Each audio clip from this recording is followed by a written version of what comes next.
अक्सर लोगों को शिकायत रहती है कि पुलिस अपना काम ठीक से नहीं करती, लेकिन आज जो मैं आपको एक घटना सुनाने जा रहा हूँ, इसको सुनकर आप भी पुलिस की तारीफ करते नहीं थकेंगे। और इस घटना के ऊपर एक पूरी की पूरी फिल्म बनाई जा सकती है। ये घटना है 14 जून सन 2019 की। मेरठ का एक कस्बा पड़ता है दोराला। दोराला कस्बे के अंतर्गत एक गांव पड़ता है लोहिया।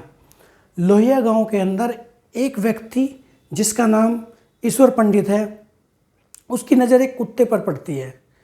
वो देखता है कि एक कुत्ता ईंट के खेत से बाहर निकल रहा है और उसके हाथ में एक मानव का, एक इंसान का कटा हुआ हाथ है।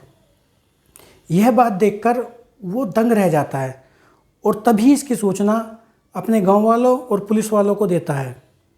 गांव वाले पुलिस वाले मिलकर जब उस खेत की खुदाई करते हैं तो उनको वहां पर एक टुकड़ों में कटी हुई लाश मिलती है। लाश को देखकर पता चलता है कि वो एक लड़की की लाश है, लेकिन काफ़ी ढूंढने के बाद में, काफ़ी खोदने के बाद में, काफ़ी छानबीन करने के बाद में भी उस लाश का एक हाथ और सिर नहीं मिलता। हाथ और सिर ना मिलने की वजह से पुलिस को ये पहचानना मुश्किल हो जाता है, उस लाश की को पहचान करानी मुश्किल हो जाती है कि लाश आखिर है किसकी। पुलिस अपने तरीके से काफ़ी छानबीन करती है, काफ़ी खोजबीन करती है, लेकिन पुलिस को कोई भी ऐसा सबूत हाथ नहीं लगता जिससे कि ये पता लगाया जा सके कि ये लाश आखिर है किसकी। पुलिस अपने जो उस थाने के आसपास के इलाकों में पता करती है, अपने पूरे एरिया में छानबीन करती है, पूरे थानों में, पूरी चौकी में जाकर पता करती है कि कहीं पर भी कोई लड़की की मिसिंग की रिपोर्ट तो नहीं है, लेकिन पुलिस के हाथ तब भी कुछ नहीं लगता। अब देखते ही देखते इस केस को पूरा 1 साल बीत जाता है। 1 साल तक पुलिस इस केस की छानबीन कर देती रहती है, लेकिन पुलिस को उसके हाथ कुछ नहीं लगता। तभी पुलिस इस केस की एक अलग ही तरीके से छानबीन करती है, एक अलग ही तरीके से तफ्तीश करती है और उनका उस पुलिस का ये फॉर्मूला काम कर गया। पुलिस उस गांव में रह रहे जो बाहर जो लोग काम करते थे या मजदूरी करते थे, नौकरी करते थे, अपना बिजनेस करते थे, कुछ ऐसे लोगों की लिस्ट तैयार करती है जो उस गांव से बाहर काम करते थे। गांव काफ़ी छोटा था, जिसकी वजह से पुलिस को वो लिस्ट बनाने में ज़्यादा दिक्कत नहीं हुई और 20 से 25 लोगों की एक लिस्ट बना ली गई जो कि गांव से बाहर काम करते थे। अब पुलिस जहाँ पर वो लोग काम करते थे वहाँ पर छानबीन करना स्टार्ट कर देती है। वहाँ के थानों में पता करना स्टार्ट करते हैं कि वहाँ पर कोई मिसिंग, किसी लड़की का कोई मिसिंग केस तो दर्ज नहीं हुआ। तभी पुलिस को एक ऐसा क्लू हाथ लगता है जिससे कि उनको इस लड़की की पहचान कराने की उम्मीद जाग जाती है। उनको पता चलता है कि लुधियाना में एक एकता जायसवाल नाम की लड़की की रिपोर्ट, गुमशुदगी की रिपोर्ट दर्ज कराई गई है। पुलिस भागकर सीधे लुधियाना जाती है। लुधियाना पहुंचकर जो लड़की है, लड़की के परिजन से मिलती है, लेकिन परिजन जब जो बात बताते हैं पुलिस उससे थोड़ा कंफ्यूज हो जाती है। परिजनों के अनुसार उनकी लड़की को एक अमन नाम का तांत्रिक करनाल भगा कर ले गया, लेकिन पुलिस जब अपनी लिस्ट की छानबीन करती है तो उसे पता चलता है कि गांव का ये एक साकिब नाम का बंदा करनाल में काम करता है। अब पुलिस थोड़ा इस नाम में थोड़ा कंफ्यूज हो जाती है कि वहाँ पर जो काम करता है वो साकिब काम करता है, लेकिन उस लड़की को जो भगा कर लेकर गया है वो अमन नाम का लड़का भगा कर लेकर गया है। जब पुलिस गहनता से इसकी जांच करती है, पुलिस करनाल में जाती है, करनाल में जाकर पता करती है तो पता चलता है कि वहाँ से करनाल में 2-3 महीने रहने के बाद में वो लड़की मेरठ के किसी गांव में, मेरठ में चली गई। वो लड़की और लड़का मेरठ में चले गए। अब पुलिस का जो शक था वो साकिब के ऊपर और ज़्यादा गहरा हो गया। अब पुलिस क्या करती है, साकिब को गिरफ्तार कर लेती है और उससे सख्ती से पूछताछ करती है।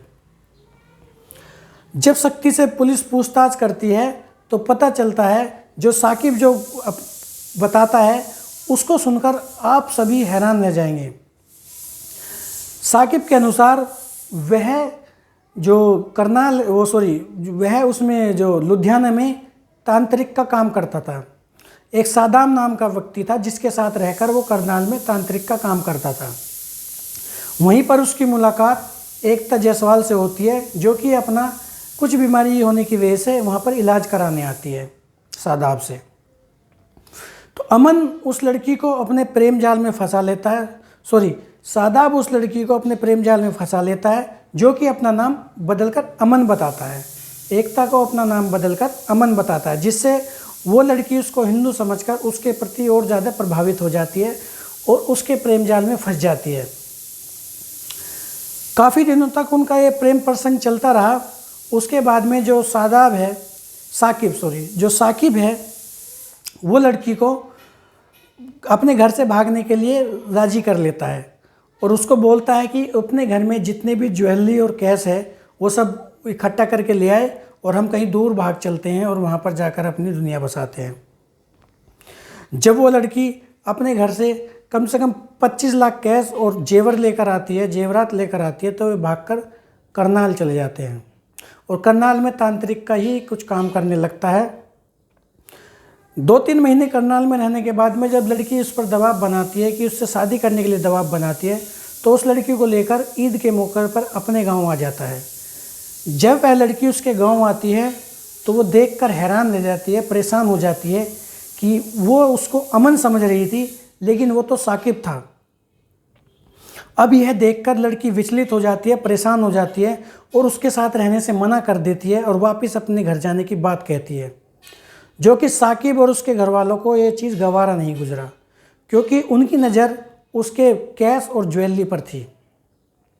उन्होंने उस लड़की को कोल्ड ड्रिंक में नशीली दवाई पिलाकर बेहोश कर दिया और उसी गन्ने के खेत में ले जाकर बलकटीसर, ईख की जो कटाई करते हैं बलकटी से उसके पहले सिर को धड़ से अलग किया और फिर उसका सिर और हाथ काट कर गांव के ही तालाब में फेंक दिया और बची हुई लाश को वहीं पर उसी खेत में दफना दिया। सिर और हाथ को इसलिए काट कर तालाब में फेंका क्योंकि उसने उसके हाथ पर अमन नाम का एक टैटू बनाया हुआ था और सिर को ताकि उस लाश की पहचान ना हो सके, इस वजह से सिर और जो हाथ था उसको काट कर साकिब ने उसमें फेंक दिया। लेकिन साकिब इतना सातिर दिमाग का था, इतना तेज़ था कि वो 1 साल तक गुमराह करता रहा जो पूरे 1 साल तक उनके जो घरवाले थे, जो एकता की घरवाले थे, उनको गुमराह करता रहा। वो व्हाट्सएप और फेसबुक के थ्रू उसकी मम्मी से चैट करता रहा, एकता की मम्मी से चैट करता रहा और उसको बताता रहा मैं कुशल हूँ, सुखी हूँ, ठीक हूँ। और जब भी जो उसकी मम्मी थी उसकी एकता से मिलने की इच्छा जताती थी, कुछ ना कुछ बहाना बनाकर मना कर देता था। अब पुलिस ने उसको गिरफ्तार कर लिया। गिरफ्तार करने के बाद में भी कहानी यहाँ ख़त्म नहीं हुई। उसके बाद में भी ये एक ऐसी चाल चलता है जिससे कि उसका जो आपराधिक चरित्र है वो निकलकर और सामने आता है। अब पुलिस इस घटना की कॉन्फ्रेंस करती है। कॉन्फ्रेंस में सब कुछ बताती है, किस तरीके से उसने साकिब को पकड़ा, किस तरह का क्या सब कुछ प्रक्रिया रही। कॉन्फ्रेंस करने के बाद में जब साकिब को पुलिस अदालत में पेश करने के लिए लेके जाती है, तभी वो एक सिपाही की राइफल छीनकर उसको गोली मारकर भाग जाता है। पुलिस उसकी घेराबंदी करती है, काफ़ी पुलिस बुलाती है, वहाँ पर उसकी घेराबंदी करती है और मुठभेड़ के दौरान उसको पकड़ लेती है, जिसमें कि साकिब के पैर में गोली लग जाती है और पुलिस को उसको पकड़कर जेल में बंद कर देती है। तो आप देख सकते हैं इस घटना में किस तरीके से जो कुछ भी सबूत ना होने की वजह से किस एंगल से पुलिस ने इस घटना की जांच की और किस तरीके से इसका पर्दाफाश किया। और इस घटना में एक एंगल ये भी निकल के आता है कि अगर काश वो कुत्ता उस हाथ को ना लेकर आता और व्यक्ति उस हाथ को ना देखता तो शायद कभी भी पता नहीं चलता कि एक लड़की की इस तरीके से हत्या कर दी गई। लेकिन जो मेन बात ये भी है, मैं आपको बता दूं, करीब 7 महीने बाद ही साकिब की जो इलाहाबाद हाई कोर्ट से जमानत मिल गई है और बाकी उस कत्ल में साकिब के साथ में कुछ और लोग भी शामिल थे, जिसमें उसके पिता, उसके भाई और उसकी भाभी और उसका एक दोस्त भी शामिल था। करीब 6 लोगों को पुलिस ने इसमें गिरफ्तार किया है, जिसमें कि साकिब को जमानत मिल गई है, बाकी अभी जेल में रही हैं, वो अपनी जमानत के लिए पैरवी कर रहे हैं। तो आप देख सकते हैं किस तरह की घटना पुलिस किस तरीके से सोल्व की है। अभी आप पुलिस के बारे में जिस तरीके से सोचते होंगे, शायद आपका सोचने का तरीका बदल गया होगा।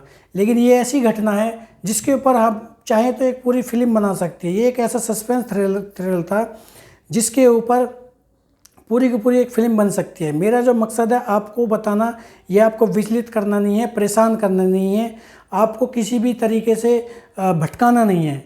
मेरा मकसद सिर्फ इतना था कि आप लोगों को जागरूक करना, सतर्क करना कि समाज में किस तरह की घटनाएं हो सकती है, किस तरह की घटना हो सकती है। आप इस वीडियो को देखकर जागरूक रहिए, सतर्क रहिए और घर में अपने खुशहाल रहिए।